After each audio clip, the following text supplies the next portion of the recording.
Not all patients will feel chest pain. For general public, it is very confusing that they are having chest pain in the left arm or in the right arm. So the pain is not always in the chest. And what's the difference between heart attack, heart failures, and cardiac arrest? What is the difference between these two? That's there is great confusion among general public regarding these terms. So which physical activities are considered to be safe? When we treat the patient with stent, then there is general concern of the general public that when they will do some exertion or some any kind of exertion, say be it mild or moderate or severe exertion, then there are chances that the stent get displaced or that's not true. So heart fail होने के लिए heart का कमज़ोर होना ज़रूरी नहीं है. 25 से 50 सिगरेट तक एक दिन में हम एयर पोल्यूशन से ही इनहेल कर रहे हैं. तो सर आजकल की इतनी भागदौड़ वाली जिंदगी है, हम उसमें भागी जा रहे हैं, दौड़ी जा रहे हैं, इतना स्ट्रेस है. तो आप बताइए कि क्या इस पे डॉक्टर को फर्क पड़ता है, ये भागदौड़ वाली जिंदगी से या स्ट्रेस से कोई फर्क पड़ता है हमारे हार्ट के ऊपर? Very concerning, and that is the very important risk factor for a heart diseases in especially in North India is smoking. छाती दर्द को गैस का समझ के जो टाइम वेस्ट कर देते हैं, उसमें we have lost many patient because of this. Covid के पोस्ट कोविड इरा में हार्ट की प्रॉब्लम्स बढ़ी हैं. Coming to the point whether it is due to Covid vaccine और कोविड इटसेल्फ, कोविड से हुआ है या कोविड वैक्सीन के कारण हुआ है, ये एक बहुत डिफ़िकल्ट चीज़ है.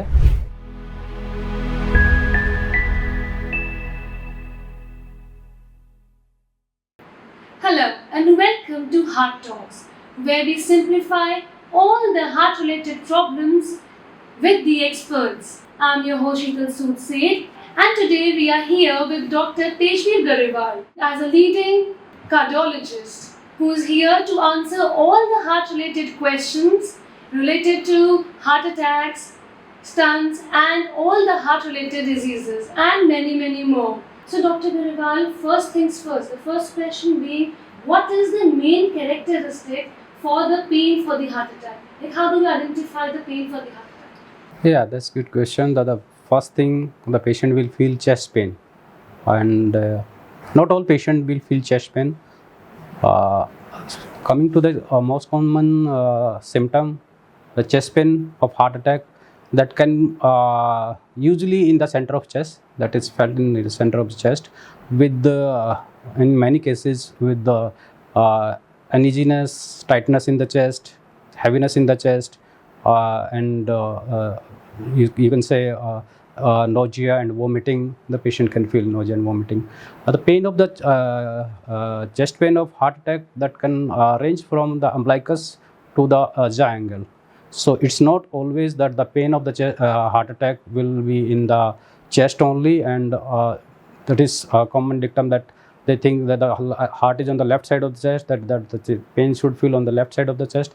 It is not like that. It can be from umbilicus to the jaw angle, and because this is referred pain, the pain will not be exactly at the point of injury. That is, it is referred to the other side. So it is for general public, it is very confusing that they are having chest pain in the left arm or in the right arm or in the jaw or in the umbilical area, upper abdomen. So the pain is not always in the chest or not always on the right side. All the patient will not feel chest pain. See, there are chest pain equivalents also. Means the symptoms that mimic the heart attack other than chest pain, that chest heaviness, uneasiness, nausea, these are chest pain equivalents. The patient may feel any of them, and again, if the patient is having pain in the back, upper back also, they may feel chest pain in the upper back or in the shoulder area. These are the characteristic chest pain, and one should not ignore any pain from umbilicus to the jaw. If any patient is feeling chest pain or pain in any area in these areas, he should first consult the cardiologist, because pain due to heart attack needs immediate attention, and if it is not taken care, then it can be fatal, it can be life threatening. So, sir, as you said that people tend to ignore what is the heart pain. When the pain occurs in the chest area, they tend to ignore it first till it gets worse. So, when should at the first instance, when should the patient come and seek the doctor's help? Yeah, as I have already mentioned that chest pain of heart attack needs immediate attention. So patient should immediately report to the cardiologist, because pain from any other causes that are not fatal, that will not take life, but because pain of the heart attack that can take life, and time matters in heart attack pain, because we cardiologists say time means myocardium.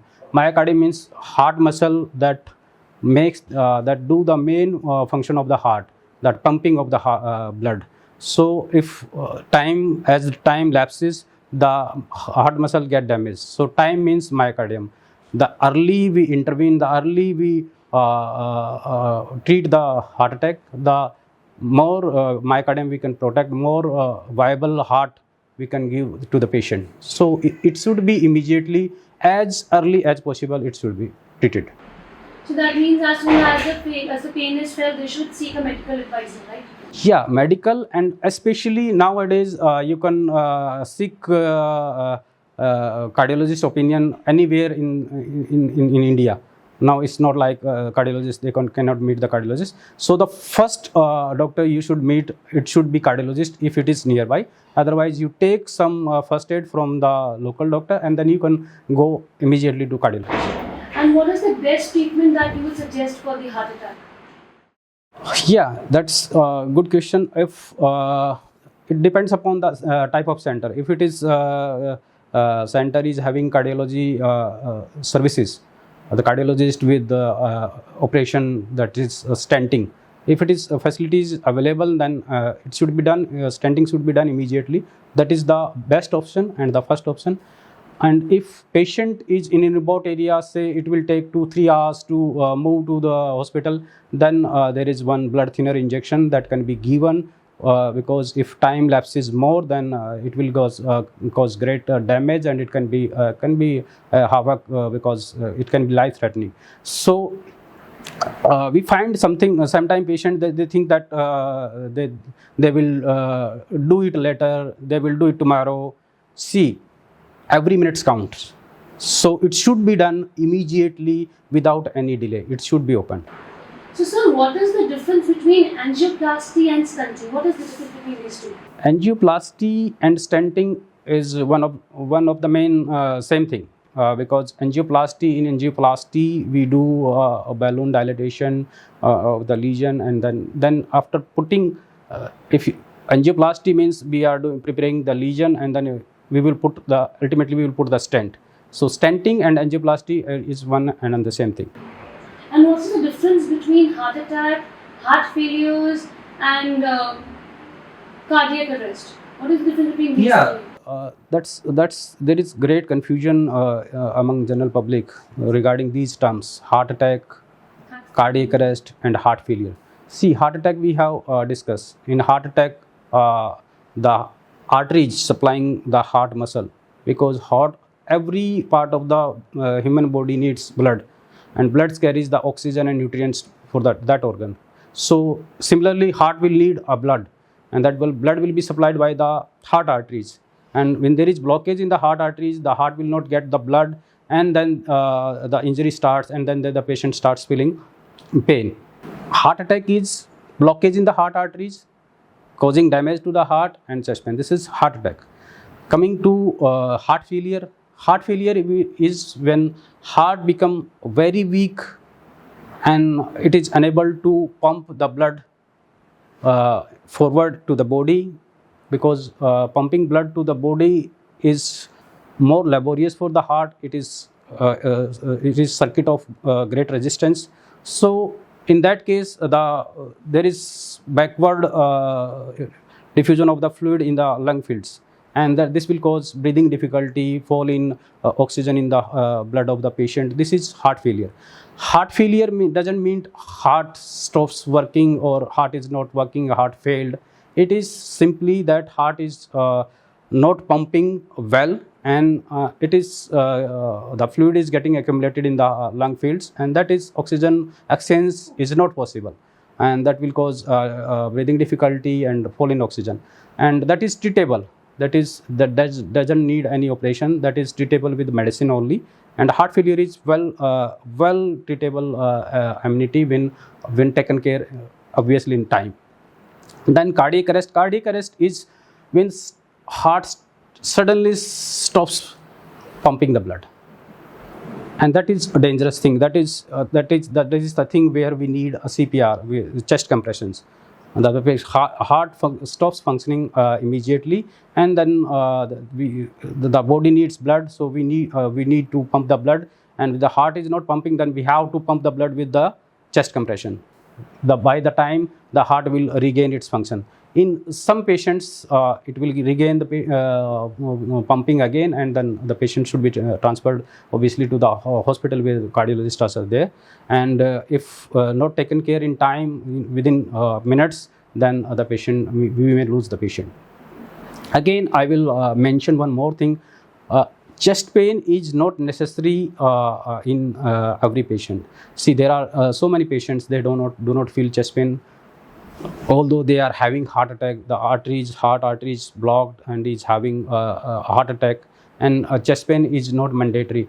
Many of the diabetic patients, those have sugar, they do not feel chest pain, because the nerve that transmit the pain to the brain or to the body, that are damaged due to long standing diabetes, sugar. So these are the cases where this is called silent heart attack. They do not feel chest pain. And again, pain only is not characteristic. So any discomfort, any chest heaviness, any chest pain, or any uneasiness, when you are feeling that you are not feeling well, like someone is pressing the chest, this chest tightness, these are the symptoms that you should seek the attention of the cardiologist. So, which physical activities are considered to be safe? Yeah, physical activities after heart attack. See, heart attack means the artery is blocked, some area of the heart is damaged, now the heart pumping is low. So when we treat the patient with stent, then there is general concern of the general public that when they will do some exertion or some any kind of exertion, say it be it mild or moderate or severe exertion, then there are chances that the stent get displaced. Or that's not true. When a stent is implanted, that is implanted in such a way that the stent will not move even a millimeter or a fraction of millimeter. Whatever you will do heavy exertion, or you will do lie on the left side, or you lie on the right side. That is a common concern, that when we should we lie on the left side, because the heart will get compressed, and then the stents, they may get deformed or may get displaced. This is not the case. Heart is well protected with a chest rib cage. There is a rib cage, so any posture that will not affect the heart. First of all, exertion is, we advise a gradual regaining of the normal life activity the patient was doing before heart attack, because the more you will keep your life active, the less are the chances that you will again have heart attack. So the most important thing is, it's not like you should stop doing exertion. You should do exertion to the level your body is allowing. You should not feel chest pain. You should not feel excessive breathing difficulty. At that level, you can do physical activity, and physical activity will make your heart healthier. It will not cause any displacement of the stent or anything to the operation done. So, sir, as you mentioned the stunt, so the stunt's life, what is the life of the stunt? Yeah, life of the stent depends on so many factors, from the genetics the body patient is harboring from getting from their parents, because there are some genetics plays a very important role in creating the blockage. So life of the stents, I will say, when your natural arteries get blocked, then anything can get blocked, be it stent, be it bypass or graft, anything can get blocked, and the chances of blockage in foreign things is more than your natural thing. That should be clear to all. But what are the options? So we put stent, and usually it is emergency, and stents have very good life. Usually we can say in 95 to 97 patients, stents do well throughout the life. They do not get a significant blockage, so that we need to do something. And now coming to what are the factors that will lead to again blockage in the stent, then it is, one is genetics, the body of the patient. Then second thing is, what is the indication of putting a stent? When it is acute heart attack, when putting stent in acute heart attack condition, then the chances of blockage is little more when in compared to when we are putting stent in patient without heart attack, because there are indication of putting stents when the patient is not having heart attack, because any significant blockage in the heart artery, that will cause damage to the heart, that will cause pain. May not be at rest, but that pain may be during exertion, when you are walking up hills or when upstairs, and then we are doing exertion. So in that case, the stent is placed with better lesion preparation, because heart attack doesn't allow longer time for the operation. So when acute heart attack condition stent is placed, there is little more chances of getting stent blockage than when put in the non-heart attack condition. Then comes the size of the vessel. When we are putting stent in a larger vessel, then wider caliber, then the blockage obviously is, chances of blockage is less when in compared to when the vessel is thin. Again, other factors are diabetes, sugar. When the patient is having sugar, there are more chances they will have again blockage in the stent. Then physical activity. When the physical activity is less, the bedridden or sedentary lifestyle, then they will have more chances of stent blockage. Then heart pumping. When the heart is not pumping properly, it is pumping less, then there are chances that the stent will again get the blockage. So stent life depends on so many factors, but in general, counting all these factors, most of the patient, they do well with stents when they are taking medicine. Again, medicine is another important factor. When you stop taking medicine, then the stent can get blocked anytime. Stent and other your natural arteries that have blockage, that can be blocked anytime. So it depends upon so many factors, this life, but we can say from 95 to 97% of the patient, the stents do well. तो doctor Grewal, is it important, क्या ये ज़रूरी है कि heart fail होने के लिए heart का कमज़ोर होना? Yeah, that's great question, Sheetal. Heart failure, because this is for general public, we will do in Hindi also. So heart fail होने के लिए हार्ट का कमज़ोर होना ज़रूरी नहीं है. हार्ट फेल के 3 टाइप हैं. Heart failure with reduced ejection fraction, heart failure with mid range ejection fraction, heart failure with preserved ejection fraction. इसका मतलब है कि heart fail with reduce ejection fraction मतलब उसका हार्ट का पंपिंग काफ़ी कम हो गया, जिसके कारण वो फेल हुआ, हार्ट का पंप करने की ताकत काफ़ी कम हो गई है. मिड रेंज में हार्ट पंपिंग की ताकत कम हुई है, बट बहुत ज़्यादा कम नहीं हुई है, जिसके कारण वो हार्ट फेल हो रहा है. और ऐसे हार्ट फेलियर भी हैं जिसमें हार्ट का पंपिंग बिल्कुल नॉर्मल है, फिर भी हार्ट फेल हो जाता है. उसमें कारण ये होता है कि हार्ट का पंपिंग जो बताता है वो आपका हार्ट ब्लड को बॉडी को देने की ताकत को बताता है, that is forward ejection. Of the blood. Heart का दूसरा फंक्शन है कि उसका रिलैक्स कितना हो रहा है, वो डायस्टोलिक फंक्शन।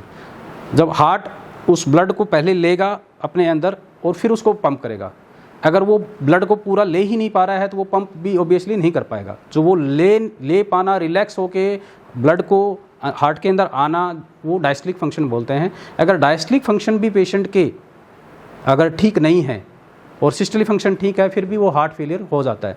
तो हार्ट फेल यूजली ये वाला जो जिसमें नॉर्मल पंपिंग है, जिस बाद में उसके बावजूद भी हार्ट फेल हो जाता है, वो नॉर्मली ओबीज पेशेंट होते हैं, जो मोटे लोग होते हैं, जिसमें ऑब्स्ट्रक्टिव स्लीप अपनिया है, जो कि बहुत ज़्यादा खराटे लेते हैं, सोते हैं, वो एक बीमारी होती है जिसको ऑब्स्ट्रक्टिव स्लीप अपनिया बोलते हैं। इन पेशेंट्स में ज़्यादा मिलता है, बट किसी भी पेशेंट में heart fail with pleasure ejection fraction, मतलब हार्ट पंपिंग ठीक कर रहा है फिर भी हार्ट फेल हो सकता है, ये भी चीज़ें हो सकती हैं। तो सर ऐसे भी बहुत सारे लोग हैं जो कि आजकल दवाइयाँ अपने आप छोड़ देते हैं। डॉक्टर ने प्रिस्क्राइब करी, चाहे वो बीपी की मेडिसिन हो, चाहे वो हार्ट की मेडिसिन हो, तो वो क्या करते हैं कि मेडिसिन एक टाइम के बाद छोड़ देते हैं कि अब तो हम ठीक हो गए अपने आप रिज्यूम करके। तो इस तरीके से आप क्या बोलना चाहेंगे? अगर हार्ट की मेडिसिन आपको शुरू हो रखी है, आपको हार्ट अटैक है, आपको स्टेंटिंग हो रखी है, तो आपकी हार्ट की मेडिसिन लाइफ लॉन्ग चलेंगी। शुरुआत में हार्ट की मेडिसिन ज़्यादा चलती हैं, क्योंकि शुरुआत में जब हम स्टेंट लगाते हैं या फिर बाईपास होती है, तो वो जो ग्राफ्ट लगता है या जो स्टेंट लगता है उसको मैच्योर होने में टाइम लगता है, जो कि 3 से 6 महीने में वो मैच्योर हो जाता है। उसके बाद में यूजली हम मेडिसिन को कम कर देते हैं। आइडली अगर हम जो गाइडलाइन की बात करें उसकी देखें तो 1 साल तक हमें मेडिसिन ज़्यादा लेनी चाहिए, क्योंकि पहला दिन, फर्स्ट 24 आवर, पहला मंथ, फर्स्ट 30 डेज और पहला साल, first 1 year is very crucial for patient those having stenting और बाईपास। तो उस टाइम में दवाइयाँ कम नहीं करनी चाहिए। उसके बाद बावजूद भी उनको, पेशेंट को लाइफ टाइम दवाइयों की ज़रूरत पड़ेगी, उनको फॉलोअप भी लाइफ टाइम करना चाहिए। अगर दवाइयाँ बंद करते हैं तो उसका मतलब है कि आपको फिर से हार्ट अटैक के रिस्क में और लाइफ थ्रेटनिंग जो इवेंट होती हैं हार्ट अटैक के बाद में, जिसमें छाती दबाने की ज़रूरत पड़ती है या हार्ट फेल होता है, उनके लिए आप अपने आप को फिर से रिस्क में डाल रहे हैं। सो हार्ट की मेडिसिन कभी भी अपने आप बंद नहीं करनी चाहिए, डॉक्टर से कंसल्ट करते रहना चाहिए। यूजली हार्ट की मेडिसिन लाइफ लॉन्ग चलती हैं, बट धीरे धीरे जो कम करते हैं वो हम पेशेंट की, अलग अलग पेशेंट, हर पेशेंट अटैक का अलग होता है। उसका शुगर है कि नहीं है, उसको बीपी है कि नहीं है, उसका हार्ट का पंपिंग कितना है, उसको ओबेसिटी है कि नहीं है, उसका रिस्क कितना है, उसका दोबारा ब्लॉकेज होने का रिस्क कितना है और ब्लीडिंग होने का रिस्क कितना है, और उसका हार्ट का पंपिंग कितना है, जिसको बढ़ाने की भी हमें दवाइयाँ देनी पड़ती हैं। तो हर पेशेंट को अलग अलग दवाइयों की ज़रूरत पड़ती है।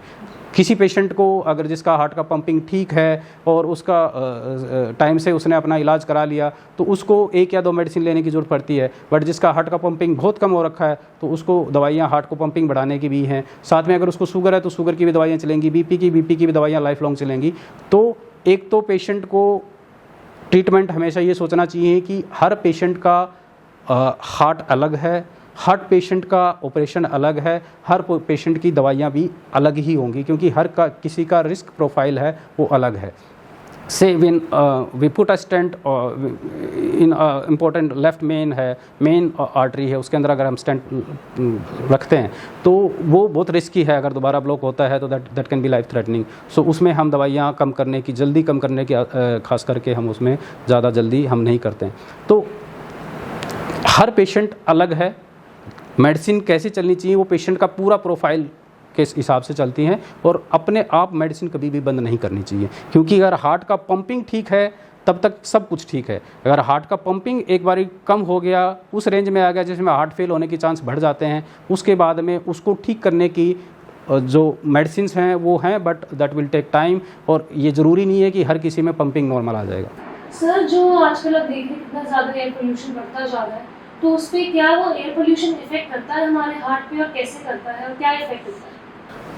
एयर पोल्यूशन जैसे कि हमेशा एक इशू रहा है, स्पेशली डेवलप कंट्री और हमारे इंडिया में, तो खास करके नॉर्थ इंडिया में तो एयर पोल्यूशन एक बहुत बड़ी प्रॉब्लम है। एयर पोल्यूशन मैं कहूँगा कि एयर पोल्यूशन इंडिया में इस लेवल का है कि किसी को, वी ऑल आर स्मोकर्स, हम हर एक जो स्मोकिंग नहीं भी करता है वो भी स्मोक कर रहा है। एयर पोल्यूशन इंडिया का जो यूजुअली रहता है और जो एक्सट्रीम एयर पोल्यूशन होता है उसमें अगर हम इक्विवेलेंट करें, अगर हम सिगरेट कितनी सिगरेट लेंगे जितना डैमेज हमारा एयर पोल्यूशन करता है, अगर उसमें बात करें तो 25 से 50 सिगरेट तक एक दिन में हम एयर पोल्यूशन से ही इनहेल कर रहे हैं। तो इंडिया में कोई नॉन स्मोकर है ऐसा नहीं है। We all smokes because of the air pollution. एक दिन में 25 से 50 सिगरेट, जब एक्सट्रीम होता है, जब सर्दियों में ज़्यादा पोल्यूशन होता है, तब 50 सिगरेट्स जितना डैमेज करती हैं उतना डैमेज हमारा एयर पोल्यूशन करता है। तो एयर पोल्यूशन एक बहुत बड़ा इशू है, बहुत बड़ा प्रॉब्लम है, जो कि हेल्दी पेशेंट को भी, हेल्दी इंसान को भी, जो हार्ट पेशेंट हैं, जो लंग पेशेंट हैं, जिसको दमे की शिकायत है, हर किसी को प्रॉब्लम कर रहा है। इसके लिए हमें हर किसी को ये शेयर्ड रिस्पॉन्सिबिलिटी है। हम हर किसी की रिस्पॉन्सिबिलिटी है कि एयर पोल्यूशन को कम करने के लिए हमें स्टेप उठाने चाहिए। अब लोग कहते हैं हम उस चीज़ में क्या कर सकते हैं कि एयर पोल्यूशन है तो दैट इज़ बिगर इशू। एक छोटे छोटे एक्शंस हैं जिससे हम एयर पोल्यूशन को कंट्रोल कर सकते हैं। जैसे हम अपना घर का कचरा है इकट्ठा करके उसको जला देते हैं। अब अगर स्टडीज़ की मानो तो जो व्हीकुलर पोल्यूशन है, जो गाड़ियों से पोल्यूशन होता है, वो 25% है, 25% है। और जो जलने से, चाहे हमारा घर का कूड़ा जल रहा है या फैक्ट्रियों से धुआं आ रहा है या पराली जला ली जाती है, इनसे 26% they contribute 26% to the air pollution. तो व्हीकुलर पोल्यूशन से बहुत ज़्यादा हम बर्निंग से एयर पोल्यूशन कर रहे हैं, जो कि डायरेक्टली हम कंट्रोल कर सकते हैं। अगर हमारा कचरा है तो खास करके पॉलीथीन्स हैं, ये हैं, इनको इकट्ठा करके हम ना जलाएं, उनको इकट्ठा करें। गवर्नमेंट ने they are taking so many initiative. Swachh Bharat है जिसमें आपके घर की डोर स्टेप पे आपकी गाड़ी आ रही है कचरा लेने के लिए, तो वो चीज़ें हैं। And again we should plant implantation is very important.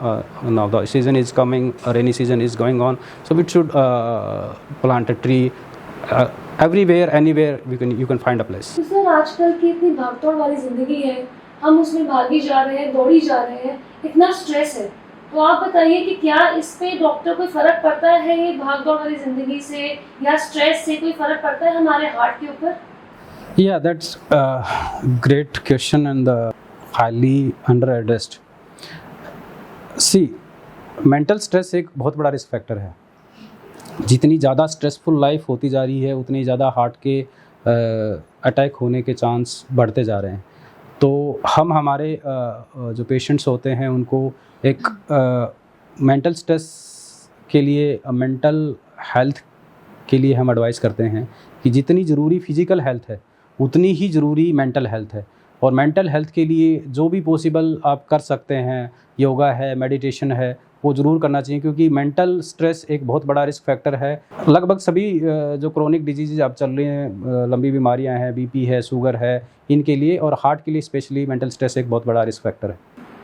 तो सर इसके लिए कोई प्रॉपर डाइट हमें लेनी चाहिए, हमें अपने खान पान का कैसे ध्यान रखना चाहिए कि हमें ये स्ट्रेस हो भी, देखो स्ट्रेस तो अब जैसे ज़िंदगी चलती जाती है स्ट्रेस तो होता है, तो अपनी डाइट में ऐसी क्या चीज़ ऐसे इंक्लूड कर सकते हैं ताकि हमें कोई हार्ट अटैक या हार्ट डिजीज़ ना हो या एकदम लिमिटेशंस हो जाए उस चीज़ की? डाइट एक इम्पोर्टेंट पार्ट है जो ट्रीटमेंट है हार्ट की डिजीज़ के लिए, उसमें एक इम्पोर्टेंट पार्ट डाइट भी प्ले करता है।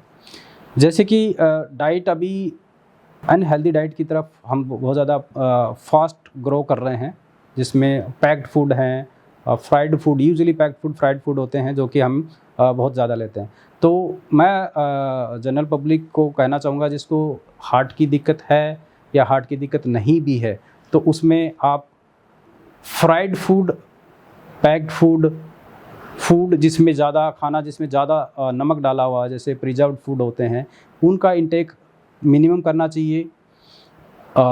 घी कौन सा यूज़ करना चाहिए, तेल कौन सा यूज़ करना चाहिए, अगर मिनिमम ऑयल के साथ में अगर बनाते हैं दैट इज़ द बेस्ट।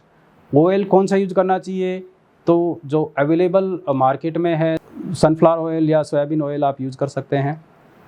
जहाँ तक स्ट्रेस रिलेटेड और खाने पीने से रिलेटेड है, जितनी ज़्यादा स्ट्रेसफुल लाइफ होती है उतना ही उनका खाना पीना अनहेल्दी होता है। ये एक कॉमन फैक्ट है। तो जितनी ज़्यादा आप अपनी फिजिकल और मेंटल हेल्थ के लिए अवेयर होते हैं उतना ही ज़्यादा हेल्दी आप डाइट लेते हैं। तो डाइट में आपको ऑयली फ्राइड फूड, सॉल्ट कम लेना है, आपने वेजिटेबल्स, फ्रूट्स इनका इंटेक ज़्यादा करना है।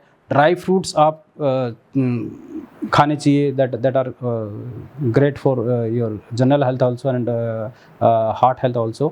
And one more thing that is very concerning, and that is the very important risk factor for heart diseases especially in North India, is smoking.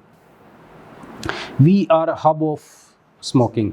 Smoking यहाँ हर छोटा बच्चा, खास करके नॉर्थ इंडिया में जो हरियाणा, राजस्थान एरिया, दिल्ली एरिया है, इस एरिया में खास करके हर छोटे से बच्चे से शुरू करते हैं and they will smoke like anything. Smoking एक बहुत बड़ा रिस्क फैक्टर है आपकी हार्ट अटैक के लिए। स्मोकिंग बिल्कुल नहीं करना चाहिए। जैसे हम पहले भी बता चुके हैं, जो एयर पोल्यूशन है उसी में हम लगभग 25 से 50 सिगरेट डेली हम स्मोक कर रहे हैं। तो उसमें स्मोकिंग के उसके ऊपर भी अगर हम स्मोक करते हैं तो you can imagine the condition of your lung and heart. Smoking lung को भी डैमेज करती है, स्मोकिंग हार्ट को भी डैमेज करती है। स्मोकिंग एक बहुत बड़ा रिस्क फैक्टर है हार्ट और लंग डिजीज़ के लिए। So smoking should be quitted as early as possible. और स्मोकिंग ये नहीं है कि आपको अटैक आए तभी आपने स्मोकिंग बंद करनी है। स्मोकिंग बंद करेंगे उससे 10 to 12 ईयर्स के बाद में आपका स्मोकिंग का जो हार्मफुल इफेक्ट है वो आपके शरीर से ख़त्म होता है। तो ये भी नहीं है कि अगर आप हार्ट अटैक आया और आपने स्मोकिंग बंद कर दी तो अब सब कुछ ठीक हो जाएगा। स्मोकिंग के जो हार्मफुल इफेक्ट हैं वो शरीर से ख़त्म होने में भी 10 से 12 साल लेते हैं। तो smoking should never be done we you healthy और पेशेंट ऑफ हार्ट और lung disease. Say no to smoking. Yes, say no to smoking. Passive smoking इतनी हो जाती है कि आपकी स्मोकिंग आपको जरूरत भी आपके अंदर है। ये एग्जैक्टली पैसिव स्मोकिंग ही इतनी होती है। और passive smoking when you are smoking, when another person is smoking, you inhale the smoke, that is passive smoking. If you are not doing passive smoking also, India में air pollution ही इतना ज़्यादा है कि आपको स्मोकिंग एक्टिव और passive करने की ही जरूरत नहीं है, वो आपको इतना डैमेज ऑलरेडी कर रही है। तो स्मोकिंग से नो टू स्मोकिंग। तो सर आप इतने साल से एक कार्डियोलॉजिस्ट है, इतने रिनाउंड है, तो सर आपने कोई ना आपका ऐसा कोई ना कोई एक्सपीरियंस ऐसा ज़रूर रहा होगा जो आपको हमेशा से याद रहा होगा। प्लीज़ ऐसा एक्सपीरियंस हमारे साथ शेयर करिए। एज ए कार्डियोलॉजिस्ट भिवानी के कदम हॉस्पिटल में अभी फ़िलहाल काम कर रहा हूँ, जहाँ पे हम हार्ट से रिलेटेड, कार्डियोलॉजिस्ट का जो फील्ड है उससे रिलेटेड सारे ऑपरेशन हम करते हैं। हमने स्टेंटिंग, तो हमारा स्टेंटिंग एंजियोग्राफी वगैरह तो होता ही है, साथ में पेसमेकर है वो हम करते हैं, चाहे टेम्परेरी पेसमेकर हो चाहे परमानेंट पेसमेकर हो। AICD है जिसमें कि आपका अगर BT है, बिजली का झटका देने वाली जो दिक्कत होती है, उसमें एक पेसमेकर लगता है, स्पेशल पेसमेकर लगता है, वो हम करते हैं। CRT हम करते हैं, हार्ट की पंपिंग बढ़ाने के लिए एक मशीन लगती है, वो हम करते हैं। हार्ट का वाल अगर सिकड़ा हुआ है उसको बिना चीर फाड़ के वो हम यहाँ करते हैं। तो यहाँ जो हार्ट से रिलेटेड ऑपरेशन हैं वो सारे होते हैं विद लेटेस्ट टेक्नोलॉजी हम यहाँ कर रहे हैं। एक्सपीरियंस अगर मेमोरेबल एक्सपीरियंस है तो यूजुअली हमारे मेमोरेबल वही होते हैं जो बहुत ज़्यादा सिक पेशेंट होते हैं, और ख़ास करके सिक हुए हैं अवेयरनेस के बिना, टाइम वेस्ट हुआ जिसके कारण वो ज़्यादा सिक हो गए।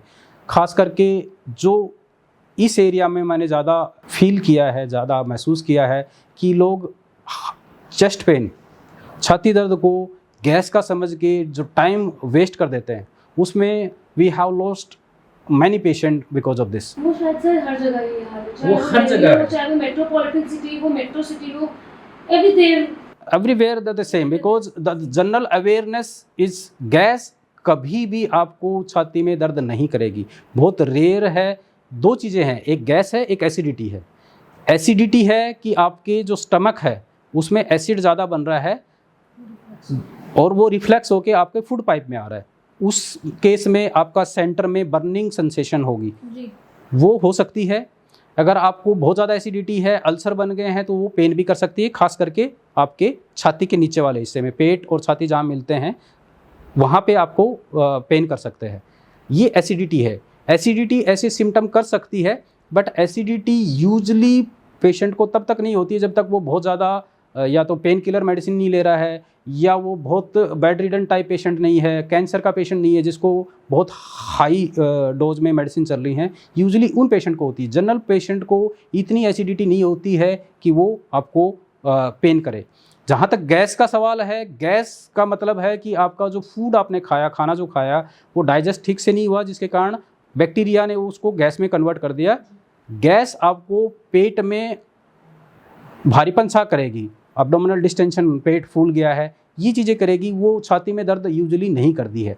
तो जो एक जनरल पब्लिक में एक जो है कि ये दर्द है, कई बार पेशेंट को हम बताते हैं कि ये हमारे पास आ भी जाता है, हम ईसीजी करते हैं, बताते हैं कि ये हार्ट अटैक का दर्द है, बट फिर भी उनको ये कन्विंस होने में थोड़ा टाइम लगता है कि ये गैस के कारण नहीं है। गैस कभी भी छाती दर्द नहीं करती है। एसिडिटी कर सकती है, बट वो उन पेशेंट्स में होती है जो कि बहुत ज़्यादा मेडिसिन खा रहे हैं और बहुत लंबे टाइम से खा रहे हैं, जैसे पेन किलर है या कैंसर की मेडिसिन है। तो अगर मैं एक पॉइंट अगर कहूँ कि पब्लिक के लिए क्या ज़रूरी है, तो गैस समझ के छाती दर्द को नज़रअंदाज ना करें।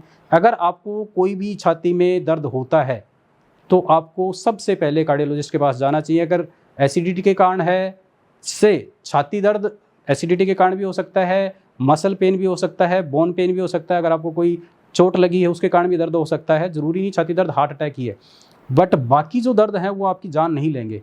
तो सबसे पहले आपने अपना हार्ट को सेफ करना है कि आपको ये दर्द है, ये हार्ट अटैक के कारण तो नहीं है। तो इसलिए सबसे पहले आपको कार्डियोलॉजिस्ट के पास जाना है। अगर दर्द हार्ट अटैक के कारण नहीं है तो बहुत अच्छी चीज़ है। अगर ये हार्ट अटैक के कारण हुआ और हमने टाइम ज़्यादा वेस्ट कर दिया तो वो हमारा डैमेज इतना कर देगा कि हार्ट आगे जाके आपको हार्ट की दिक्कतें बहुत होंगी। जैसे कि जनरल पब्लिक में ये है कि स्टेंट डलने के बाद काम करने लायक नहीं रहते, वो चीज़ स्टेंट के कारण नहीं होती है, वो हार्ट अटैक के कारण हार्ट इतना कमज़ोर हो जाता है कि वो आप जब काम करते हैं तो वो इतनी पंप नहीं कर पाता है, क्योंकि जब आप काम करेंगे तो बॉडी को ज़्यादा खून की ज़रूरत पड़ेगी। बॉडी ज़्यादा काम करती है तो जितना ज़्यादा काम करती है उतना ज़्यादा खून की ज़रूरत पड़ेगी, उतना हार्ट कमज़ोर होने के कारण उतना खून नहीं दे पाता, जिसके कारण उसको सांस फूलेगा, कमज़ोरी आएगी। वो स्टेंट के कारण नहीं होता। स्टेंट का ऐसा कोई साइड इफ़ेक्ट नहीं है कि काम करने में वो चीज़ें आएँ। वो चीज़ें होती हैं जो स्टेंट लगने से पहले जो इवेंट हुआ है, जिसको जनरल पब्लिक को अटेंशन देनी चाहिए कि हार्ट अटैक, और ख़ास करके हार्ट अटैक जो लंबा अगर चला है, आपका हार्ट अटैक 3 घंटे से अगर लंबा जा रहा है हार्ट अटैक, तो आपको आगे जाके दिक्कतें आएंगी। तो स्टेंट से वो दिक्कतें नहीं होती। एक जनरल पब्लिक में ये भी है कि स्टेंट डलने के बाद में स्टेंट नहीं डलवाऊंगा, स्टेंट डलने के बाद में काम करने लायक नहीं रहता। तो वो आपको अगर नहीं डलवाएंगे तो जितना लंबा खींचेगा उतने ही आपको आगे जाके दिक्कतें होने की संभावना ज़्यादा होगी, क्योंकि जितना ज़्यादा हार्ट डैमेज होगा उतना ही आपको हार्ट की दिक्कतें ज़्यादा होंगी। क्योंकि स्टेंट डलने से आपका डैमेज एकदम बंद हो जाता है, ब्लड फ्लो शुरू हो जाता है, तो वो उसको जितना लंबा खींचेंगे उतना ही डैमेज ज़्यादा होगा, उतना ही हार्ट कमज़ोर होगा, उतना ही हार्ट की फिर दिक्कतें, फेल होना, सांस फूलना, इनकी दिक्कतें ज़्यादा आएंगी। तो सर माइनर हार्ट अटैक और मेजर हार्ट अटैक में डिफरेंस क्या होता है? उसमें वो कैसे डिफरेंशिएट कैसे करेंगे आप कि माइनर हार्ट अटैक है, मेजर हार्ट अटैक है? और ऐसा भी होता है कि माइनर हार्ट अटैक के बाद मेजर हार्ट अटैक आता ही आता है? बहुत अच्छा आपने पॉइंट रेज किया है शीतल। माइनर अटैक अगर जनरल पब्लिक के लिए कहूँ तो कोई भी माइनर और मेजर नहीं होता, क्योंकि वो हमें तब पता चलता है। माइनर और मेजर में ये होता है कि आपकी आर्टरी, जो हार्ट की नस है, वो कंप्लीट ब्लॉक हुई है या पूरी ब्लॉक नहीं हुई है, बड़ी आर्टरी ब्लॉक हुई है या छोटी आर्टरी ब्लॉक हुई है। उसमें हम डिफ्रेंशिएट करते हैं कि डैमेज कितना होगा। अगर ज़्यादा बड़ी आर्टरी शुरुआत में ब्लॉक हुई है तो वो डैमेज ज़्यादा करेगी, ज़्यादा आपके लाइफ थ्रेटनिंग होगी, ज़्यादा आपके लिए रिस्की होगी। अगर बड़ी आर्टरी आगे जाके ब्लॉक होती है, शुरुआत में नहीं होती है, ब्रांचेज निकल जाती हैं, तो फिर वो आपको डैमेज कम करेगी। और अगर आर्टरी कंप्लीट ब्लॉक है तो ज़्यादा डैमेज करेगी, अगर पार्शियल ब्लॉक है, थोड़ा बहुत खून बह रहा है, तो कम डैमेज करेगी। बट वो आपका एंजियोग्राफी करने के बाद में ही पता चलता है। तो जनरल पब्लिक के लिए मैं अगर कहूँ छाती दर्द हो रहा है तो ये कहना बड़ा, कार्डियोलॉजिस्ट भी नहीं बता पाएगा कि आपको ये मेजर है या माइनर है। Take every chest pain as major heart attack और for seeking treatment from the cardiologist. So every chest pain is a major heart attack unless it is taken care by the cardiologist. So sir, in layman's language, in a normal human being's language, एक heart attack है, चाहे minor हो या major हो, हमें doctor को जरूर बिल्कुल। कंसल्ट करना चाहिए. We should not take it बिल्कुल। राइट. एक हार्ट अटैक है, छाती में कितना दर्द हो रहा है इससे भी आप ये अंदाज़ा नहीं लगा सकते कि थोड़ा दर्द हो रहा है तो छोटा हार्ट अटैक होगा और ज़्यादा दर्द हो रहा है तो बड़ा हार्ट अटैक होगा. दर्द कितना है और वो हार्ट अटैक कितना बड़ा होगा उससे कोई रिलेशन नहीं है. दूसरा, अगर अटैक आता है तो छाती में दर्द शुरू होता है तो एक जनरल टेंडेंसी होती है कि उस दर्द को बर्दाश्त करें, कि बर्दाश्त कर लें, देख लेते हैं थोड़ी देर में ठीक हो जाएगा. उसको जितना टाइम बीतता है उतना ही वो हार्ट को ज़्यादा डैमेज करता है, ज़्यादा रिस्क करता है. हार्ट का दर्द को बर्दाश्त करने की कोशिश नहीं करनी चाहिए, इमीडिएटली उसको खोलना चाहिए. क्योंकि कई बार क्या होता है, अगर 3-4 दिन हार्ट अटैक चलता रहता है तो दर्द अपने आप भी ख़त्म हो जाता है, क्योंकि वो जितना भी मसल थी जिसको वो आर्टरी सप्लाई कर रही थी जो बंद हुई है, वो मतलब दर्द खत्म हो गया, उसका मतलब वो काफ़ी डैमेज कर चुका है, लगभग सारा डैमेज कर चुका है. तो जितना लंबा खींचेगा उतना ही ज़्यादा डैमेज करेगा. और अगर डैमेज होने के बाद में दर्द खत्म हो गया उसका मतलब ये नहीं कि वो हार्ट अटैक ठीक हो गया है, उसका मतलब उसने वो एरिया सारा डैमेज कर दिया. And that is riskier. That is highly risky because that will increase the risk of heart failure. Shock देने की जो रिस्क है वो बढ़ जाता है, क्योंकि उसमें स्कार बनेगा तो वहाँ फिर शॉक देने वाली इश्यू आएंगे, VT जिसको हम बोलते हैं वो आएगा, उसमें शॉक देने पड़ेंगे. That is more riskier. So any chest pain need immediate attention. There is nothing like minor attack और major attack, and at least do not delay treatment. Because अगर आप सोचें, कई पेशेंट सोचते हैं कि अगर आज स्टेंट डलेंगे और कल स्टेंट डलेंगे that is same. That is not the same. जितना जल्दी डलेंगे उतना ही जल्दी डैमेज होना बंद होगा, उतनी ही रिकवरी शुरू होगी. जितना लंबा खींचेगा से परमानेंट डैमेज एक होता है. हार्ट की मसल को अगर 20 मिनट ब्लड नहीं मिलता है उसके बाद में वो मसल परमानेंट डैमेज हो जाती है. उसके बाद में अगर उसको ब्लड भी दे देंगे तो वो रिवाइव नहीं करती है, वो ज़िंदा नहीं होती है.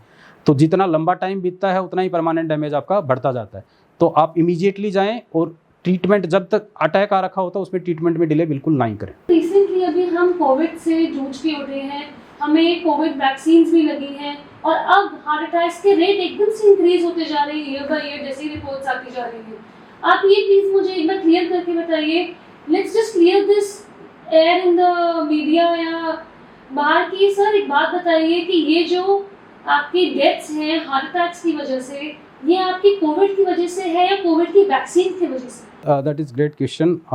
That is in the mind of every Indian at least. कि and this is a fact कि कोविड के पोस्ट कोविड इरा में हार्ट की प्रॉब्लम्स बढ़ी हैं. Coming to the point whether it is due to Covid vaccine और Covid itself, Covid से हुआ है या कोविड वैक्सीन के कारण हुआ है, ये एक बहुत डिफ़िकल्ट चीज़ है. But from expert point of view, from our point of view, covid was cause by virus. Covid एक वायरस के कारण हुआ. वायरस बॉडी के अंदर गया, वायरस ने मल्टीप्लाई किया, बहुत सारे मिलियन बिलियंस वायरस बॉडी के अंदर गए जिसने डैमेज किया, जिसके कारण कोविड हुआ. अब कोविड का वायरस इन्फ्लेमेशन करता है, सूजन करता है. अंदर जितने भी नसें हैं, चाहे वो हार्ट की हो, चाहे ब्रेन की हो, या चाहे किसी भी बॉडी की पार्ट की हो, बॉडी के बाकी ऑर्गन की भी, वो इन्फ्लेमेशन करते हैं, स्वेलिंग करते हैं. तो वो जिसके कारण वहाँ इन्फ्लेमेशन हुआ, डैमेज हुआ, वहाँ खून जम गया, ब्लड क्लॉट हुआ, जिसके कारण वो बंद हुई, जिसके कारण अटैक्स काफ़ी आए. कोविड में हमने काम किया है, बहुत सारे हार्ट अटैक के केसेस बहुत बड़े हैं. Young beat 16 years, 19 years, 20 years, इतने यंग पेशेंट हार्ट अटैक के साथ में आए जो कि पहले बहुत कम थे. तो वो कोविड के कारण है. दैट इज़ वेल एस्टेब्लिश्ड कि कोविड इन्फ्लेमेशन करता है, जिसके कारण हार्ट अटैक्स और बाकी हार्ट की जो इश्यूज़ हैं वो भी बढ़े हैं. बट कोविड वैक्सीन की अगर मैं बात करूं तो कोविड वैक्सीन में क्या होता है, एक पार्ट, वायरस का एक पार्ट है वो वैक्सीन के अंदर डाला जाता है, जो कि बॉडी के अंदर दिया जाता है कि बॉडी को सिर्फ बॉडी के इम्यून सिस्टम को स्टिमुलेट करने के लिए कि कोई वायरस आपके अंदर आने की कोशिश कर रहा है. तो उसमें पूरा वायरस नहीं होता है, और जो वायरस का जो पार्ट डाला जाता है कोविड वैक्सीन में, वो मल्टीप्लाई नहीं करता है बॉडी के अंदर, क्योंकि उसमें पूरा वायरस नहीं है. वायरस को मल्टीप्लाई करने के लिए उसकी पूरी बॉडी अंदर जाए, बॉडी के अंदर जाए, तब वो मल्टीप्लाई करेगा. बट वैक्सीन में हम क्या करते हैं, उसको या तो डेड वायरस को डालते हैं या वायरस के पार्ट को डालते हैं, depending upon the type of vaccine. तो उसमें वो डालते हैं जिसमें वो एक इम्यून सिस्टम को स्टिमुलेट करता है बट अंदर मल्टीप्लाई नहीं करता है। तो देर आर लेस चांसेस कि हार्ट की जो इश्यूज बढ़े हैं वो वैक्सीन के कारण हुए हैं। मोर चांसेस, ज़्यादा चांस यही हैं कि कोविड जो लगभग हर किसी को हुआ है, चाहे उसको सिम्टम आए हैं, चाहे उसको दिक्कत आई है, चाहे दिक्कत नहीं आई है, लगभग हर किसी को कोविड हुआ है, क्योंकि कोविड बहुत ही हाईली कंटेजियस वायरस था, बहुत ज़्यादा जल्दी फैलने वाला वायरस था, जो कि हर किसी को हुआ है। तो ज़्यादा चांसेस यही हैं कि कोविड के कारण हार्ट के केसेस बढ़े हैं। वैक्सीन के कारण केसेस बढ़ने के अगर आप फैक्ट में जाएं तो चांसेस बहुत कम है। सर, लेकिन आज की दुनिया में जैसे कि हमने देखा है, सबको बहुत सुंदर लगना है, सबको, चाहे वो किसी को बॉडी बनानी हो तो स्टेरॉइड्स ले रहे हैं जिम जाकर, चाहे वो जैसे अभी डेथ हुई है शेफाली जयसवाल की, रिसेंटली न्यूज़ में था कार्डियक अरेस्ट हुआ था। She was very young. Very young, just around 40. She was in her 40s, only 43 or 44. 43, I think. In her 40s only. Yeah. Mid 40s. तो सर, सबको सुंदर लगना है, सबको यंग दिखना है, कोई बोटॉक्स करा रहा है, कोई जिम जा रहा है, स्टेरॉइड्स ले रहा है, तो क्या ये कोई इफेक्ट हमारे हार्ट पे भी डालता है या it's all okay for the body? It's never okay for the body when we are playing with the natural process. It's never okay. अगर आप नेचुरल तरीके से बॉडी को बिल्ड करते हैं देन इट्स ओके। अगर आप सप्लीमेंट्स लेते हैं, खास करके जिसमें स्टीरॉयड हैं, हैवी मेटल हैं, that will affect your heart and that will affect every part of your body. Kidney damage बड़ी कॉमन है इन पेशेंट्स में। स्टीरॉयड लेते हैं, हैवी मेटल है जो कि किडनी को डैमेज कर देती है, किडनी काम करना बंद करती है, जिसमें किडनी ट्रांसप्लांट करनी पड़ती है, हार्ट अटैक बढ़ते हैं, बाकी हर ऑर्गन को डैमेज करते हैं। जहाँ तक कॉस्मेटिक ट्रीटमेंट की बात है, इनमें भी जो ट्रीटमेंट है that will cause obviously we are going against the nature, that will damage your body and जो ब्यूटी के लिए जो ट्रीटमेंट लिया जाता है, या बहुत ज़्यादा फास्टिंग रखते हैं, या इवन जो जिमर्स हैं बहुत ज़्यादा एक दिन में बहुत ज़्यादा एक्सर्शन करते हैं, हार्ट को पंप करने की एक कैपेसिटी होती है। अगर उस कैपेसिटी से ज़्यादा अगर आप उसको पंप कराने की कोशिश करते हैं, आप उसको ज़्यादा उसके ऊपर लोड डालते हैं, तो वो आपको हार्ट को एकदम स्टन कर देता है, वो हार्ट एकदम आप कोलैप्स भी कर सकते हैं, जो कि आजकल बहुत कॉमन है। जिम्स में जिम करते करते कोलैप्स कर जाते हैं, जिसमें से एक पॉइंट ये भी है कि उसमें बहुत ज़्यादा एक्सर्शन किया आपने, जिसके कारण आपको हार्ट आपका काम करना बंद कर दिया, जिसके कारण आप कोलैप्स कर गए। दूसरा है कि कोई नस आपकी बंद हो गई, हार्ट अटैक आ गया, मेन नस खास करके अगर मेन नस होती है वो बंद हो जाती है, तो वहाँ पे भी आप कोलैप्स कर सकते हैं, या बिजली का झटका देने वाली VT जिसको बोलते हैं वो आए तो भी कोलैप्स कर सकते हैं। बट जो जिमर हैं उनमें मैं यही कहूँगा कि आपकी एक्सरसाइज ग्रेडेड बढ़ाएं, धीरे धीरे बढ़ाएं एक्सरसाइज को, एक टाइम में बहुत ज़्यादा एक्सरसाइज ना करें, नेचुरल तरीके से आप उसको बॉडी को बिल्ड करें। जहाँ तक कॉस्मेटिक ट्रीटमेंट का पार्ट है, एक लिमिट तक और एक एक्सपर्ट कंसल्टेशन के बिना आप कभी भी ऐसे ट्रीटमेंट ना लें, because they will damage every part of your body. You never know what cost you have to pay for that treatment. See, blood pressure, sugar, heart attack, that are all interlinked, जो सब जुड़े हुए हैं।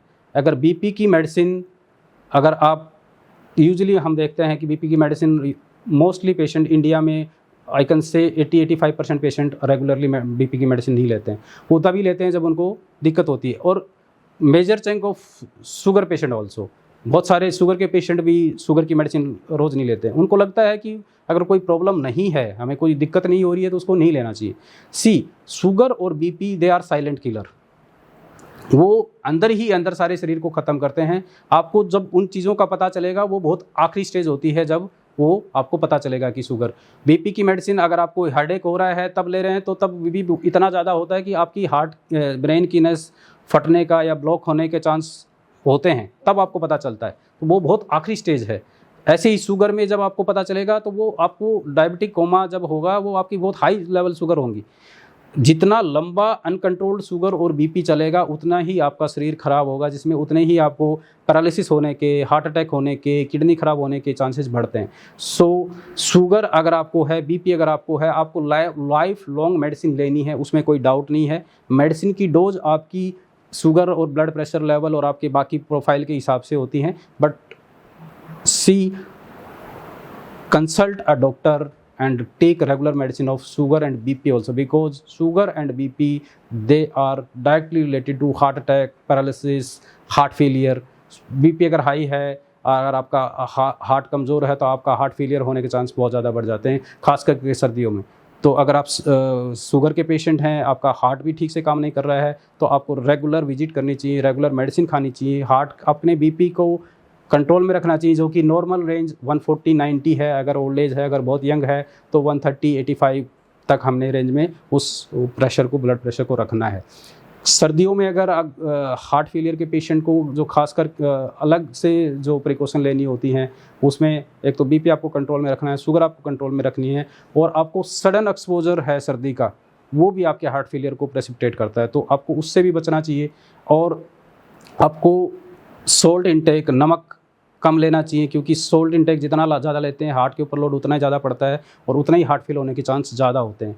और liquid intake भी, जिसका heart का pumping कम है, जो हार्ट फेल हुआ है, उसको लिक्विड इंटेक भी जैसे डॉक्टर बताते हैं, हम यूजुअली 1.5 लीटर तक बताते हैं, उतना ही लिक्विड इंटेक लेना चाहिए, क्योंकि अगेन जितना ज़्यादा लिक्विड लेंगे उतना ही आपके हार्ट के ऊपर लोड बढ़ेगा और वो फेल होने के चांस बढ़ेंगे। तो और अपना रेगुलर फॉलोअप रखना चाहिए, रेगुलर चेकअप करना चाहिए। और हार्ट फेलियर के पेशेंट को रेगुलर एक वेट करना चाहिए अपना। अगर आपका वेट बढ़ रहा है तो आपको हार्ट फेल होने की संभावना बढ़ जाती है, क्योंकि अगर आपका वेट बढ़ रहा है तो मतलब बॉडी के अंदर लिक्विड ज़्यादा इकट्ठा हो रहा है, एक्यूमुलेट हो रहा है, जो कि हार्ट के ऊपर लोड डालेगा और वो हार्ट फेल होने के चांस बढ़ेंगे। तो ये चीज़ें हैं जो हर पेशेंट को देखनी चाहिए। जितना हार्ट फेलियर कम होगा, जितना हार्ट फेलियर के साथ में एडमिशन कम होंगे, उतनी ही आपकी ज़िंदा रहने की संभावना बढ़ती है, क्योंकि मेडिकल टर्म में अगर कहो, जितने एडमिशन हार्ट फेलियर के साथ में होते हैं उतनी ही ज़िंदा रहने की संभावना आगे कम होती रहती है, मोर्टेलिटी रेट बढ़ता रहता है। तो आपको बहुत कोशिशली चलना पड़ेगा, मेडिसिन रेगुलर खानी चाहिए और रेगुलर फॉलोअप रखना चाहिए, स्ट्रिक्ट फॉलोअप रखना चाहिए। Thank you so much, Dr. Garewal, for such an important guidance for heart attack. And Thank you, Shital. Thank you so much. And this is, I think, a great session for the general public learning and for awareness that I usually do in my OPD also. The more the educated your patient is, more he will perform better in the life, and more he will have to take medicine, because जब आप medicine लेना बंद कर देते हैं तो again we have to start from the zero, and then the pill burden will be high. तो अगर आप मेडिसिन कम लेना चाहते हैं तो आप अपना मेडिसिन रेगुलर लीजिए, जिससे कि हम उन चीज़ों को मेंटेन करके रख सकें। thank you so much. Thank you.